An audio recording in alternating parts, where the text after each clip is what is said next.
Hello and welcome to Tunes for Thought, the soon-to-be number one show discussing all of the current trends within music, what's changed over time, and what the future may potentially hold in terms of how we consume it. But that's the bloated version. What we're here to discuss, or shall I say what I'm here to discuss, alongside my fellow guests, is just how music is consumed and how that has changed over time, and what the future holds. One of the biggest reoccurring platforms that will be mentioned throughout the whole entirety of this would be TikTok, because I just find it very, very interesting on multiple aspects on how TikTok has become such a, I'd say, gatekeeper in terms of what becomes mainstream music nowadays. Because if you take a look at the UK charts right now, not even just the UK charts, but that's like a easier one to look at. There's a lot of songs in there that have either gained their traction in the first place from the app and trends on the app and utilizing the app to its best abilities to take the songs to the next level, as well as a resurgence of like old songs that have been caught up in trends and then taken to either new heights or just brought back into like mainstream consumption by everybody. Despite a lot of people having strong opinions about the app and how things go viral on there, and connotations of like, oh, my favorite song got ruined by TikTok is something I hear quite a lot. Despite all of that, it's like we still have let the app, which is, I'd argue, a good thing, still have let the app become what it is today and be the number one for what young aspiring artists and even established artists to take it to the next level and actually get their music out there. So that's kind of like an overview of what the show's about. Today's show is the first episode, and we have a special guest that we'll be joining on later on. But throughout the episodes, there will be themed music. So, for example, on the TikTok themed episode, we'll have 4 songs that have blown up or gained major traction from the app. On the Music Through Time episode, we'll have 4 songs starting from the 1980s all the way to the current decade, where I've chose 4 songs that I'd say stand out and represent that generation. And then lastly, on the final episode, we'll have the My Favorites playlist, which is a very, very, very small but defining version of my playlist, which is only 4 songs, which, my regular playlist is about 400, but for the sake of the show, 4 songs. But yeah, so if you're listening in today, I hope you have as much fun as I am presenting this. And lo and behold, today is our TikTok episode. So although TikTok is something that will be talked about in every single episode, because I feel like it can cross over with everything, today's going to be the main themed one where we talk mainly about what the app is about, how it's become such a gatekeeper within music, and why it has such an impact and long-lasting one compared to something like Vine, which had a hand in blowing up and making trends for songs, didn't spawn as much of a mainstream presence as TikTok has. So, in recent news, we've had TikTok revealing their plans to create a fully fledged music app, which sets out to be a new music streaming platform, which is supposed to rival the giants such as Apple Music and Spotify. I think this is very interesting. They're branding it alongside a statement which says a new way to experience music. So could this possibly mean a streaming app such as like taking the fundamentals from like a Spotify or Apple Music and then using the TikTok algorithms for it, which could be interesting considering their algorithms are very, very different to the other type of apps. It's very interactive, and the way it's set up is that like your first few TikToks get the most push, and then if that catches on with the audience, then that they push your account more, and then that's how it gets bigger, which happens at a way more rapid rate, and it entices people to want to upload more onto TikTok, because if they see that their first video they've ever uploaded gets 1,000 views and 150 likes, they might be more keen to go, okay, let me keep posting, and obviously I can build an audience here. And also there's the Creators Fund, which arguably some people feel isn't the greatest payout, but they have the Creators Fund, so there's also an opportunity to get paid. And also TikTok is just like the biggest platform out right now. Everyone and their nan's using TikTok. The nan part is increasing because it's majority like the age groups between like 16 and 34, but it is getting quite a big increase in like audience engagement from the older folk as well.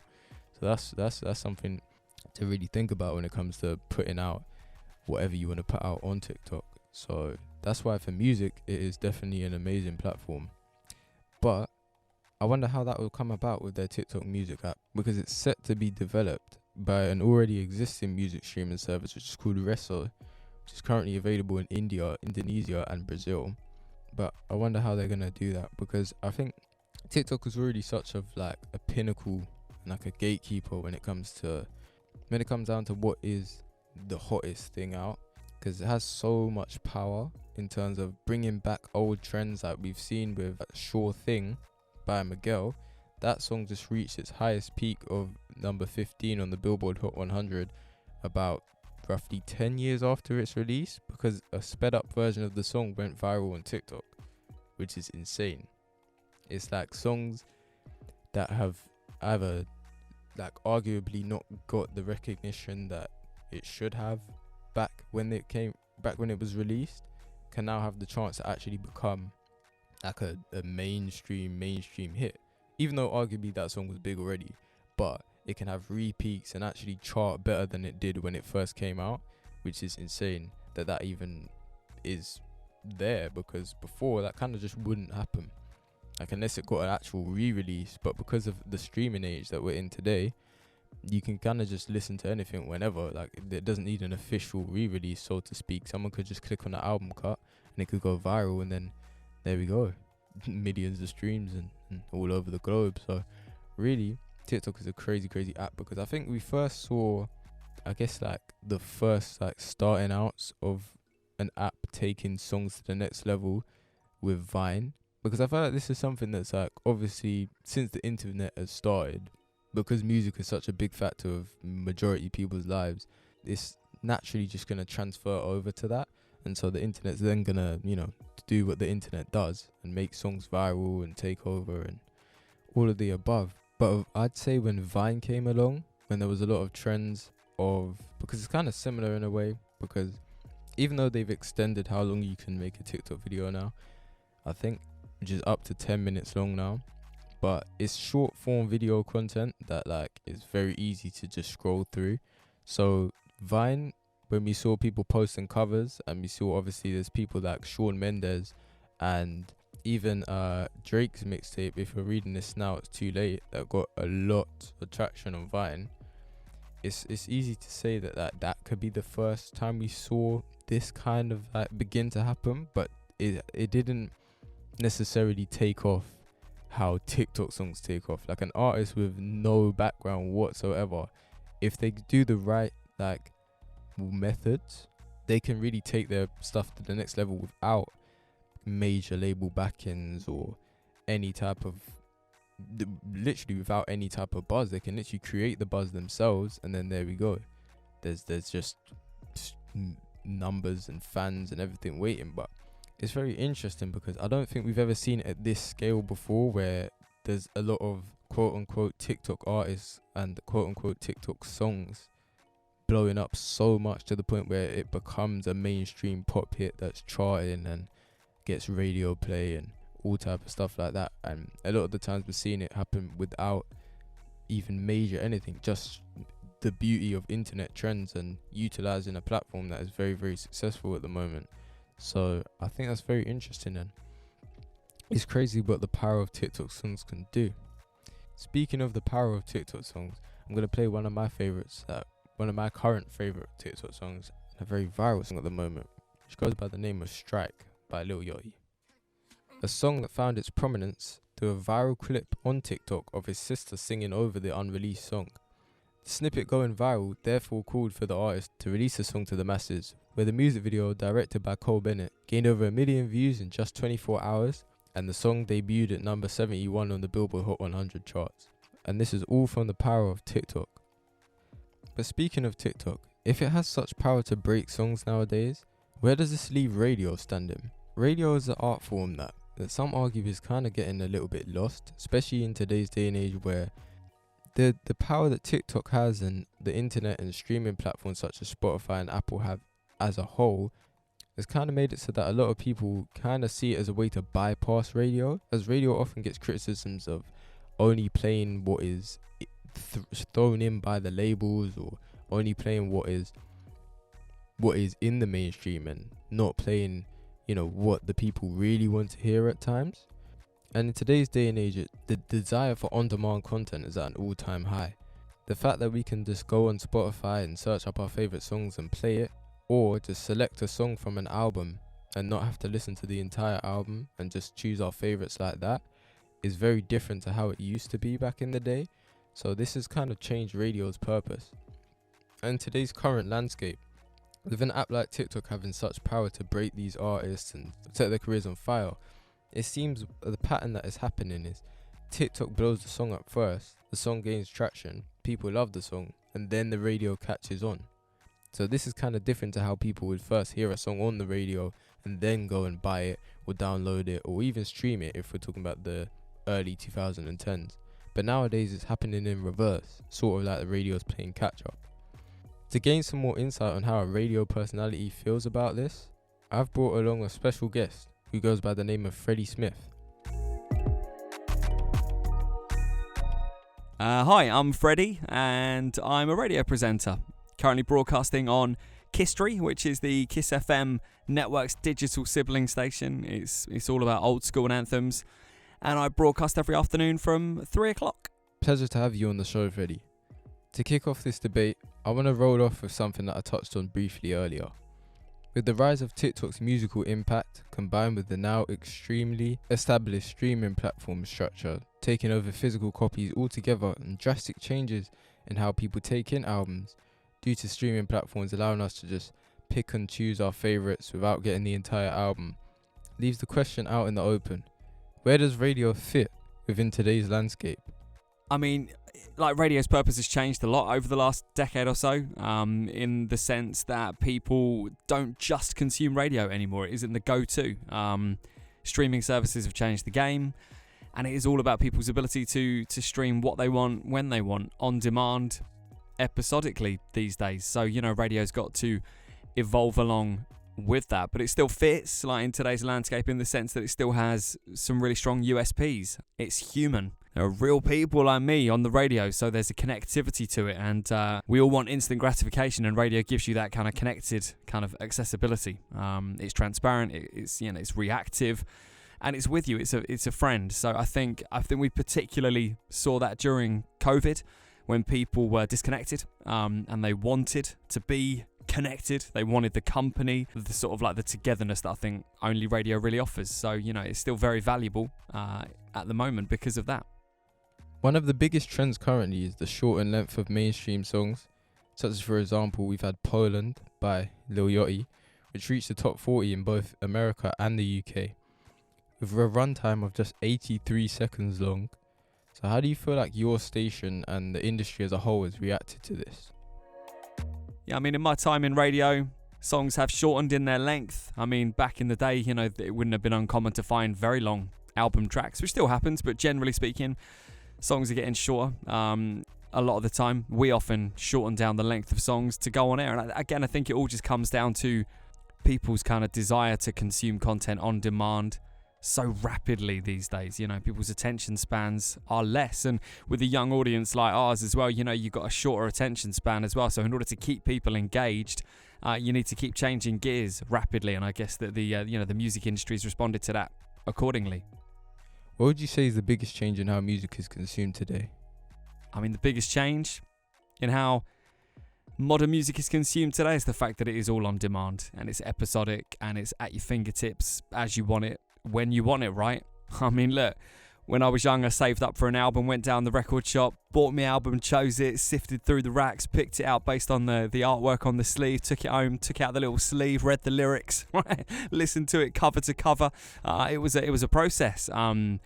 But nowadays, like, my kids, whatever they want, it's just a quick command to the smart device, and if they don't like it, then they skip after 20 seconds. And I think that's just how it is, isn't it? We're all far more what's the word? We're greedier nowadays, generally speaking. Recently, there has been a mixture of songs that have gotten their rise from TikTok, such as BTOA by Eliza Rose, and songs that have gained a new life due to the app, such as Sure Thing by Miguel. Why do you think TikTok is such a force like this? Yeah, you're right. Looking at the UK charts, there are a lot of songs that break on social media, break on platforms like TikTok. And yeah, that app itself can be responsible for a resurgence of a song as well. I mean, look, it comes down to the fact that this is a massive platform of consumption. It's all about audiences, right? And audiences have go-to platforms of consumption, and they're consuming content en masse on these platforms. That is where most people are getting their information from, whether it's from influencers or, beyond. We don't go to magazines and TV in the same way anymore. We're all on our phones. We've all got screens in our pockets, and we're consuming these platforms, TikTok, Instagram, and the like. So, of course, you're going to find music there. And of course, from a business point of view, if you're a musician or a label or management, you're going to be trying to get your music on those platforms because that is where your audience is. It's as simple as that. It's just supply and demand, right? What do you think are the benefits or downsides to going viral as an artist on TikTok? It's instant. You can reach a very quick audience. Very big audience, very quickly. But of course, there are downsides to it because you've got to kind of question to what extent are we compromising the art in order to just kind of meet the needs of a platform. We talked earlier about the durations of songs. Are we cutting down the length of songs to suit an audience's attention span? Is it compromising the art, So from an artistic point of view, there's downsides because we're probably compromising what we do artistically to kind of fit the needs of these platforms of consumption. But, it's obviously it's show business, isn't it? And there's a part of it is show and a part of it is business. So it's 6 1/2 dozen of the other, right? TikTok quite often gets the criticism of ruining songs by them becoming too exposed. And this is the same thing that the radio has dealt with since the start of its broadcast. How would you respond to this? Yeah, I mean, of course, like social media and the radio get criticised sometimes for kind of spoiling songs, but that's the nature of it being a popular record. That's the nature of it being a mainstream record and it being consumed in that way. I don't think that's ever changed, really. Do you know what I mean? It's like back in the day, any album that gets released, there were a set number of records on that album that were the singles, and the singles were always going to be kind of the most recognisable and the most played and therefore the most over-consumed. And the album tracks probably remain more kind of fan favourite and undiscovered. That's just the nature of the beast. The more you hear something, the more diluted it is ultimately. But that's just business, That's just getting if you want to get your brand out there, you want to be a mainstream popular recording artist. That just kind of goes with the territory, A lot of people say that radio is a dying art. How do you feel about this statement?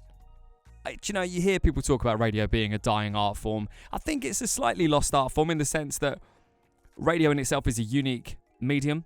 It's a unique form of art. You're painting pictures with your words. You're not reliant on the visual side of things, traditionally speaking. But obviously, we're moving towards everything being multi-platform and everything being visual. So a lot of presenters come to radio now that are not traditionally radio presenters, and there's definitely a sort of like an element of the art being compromised there. Yeah.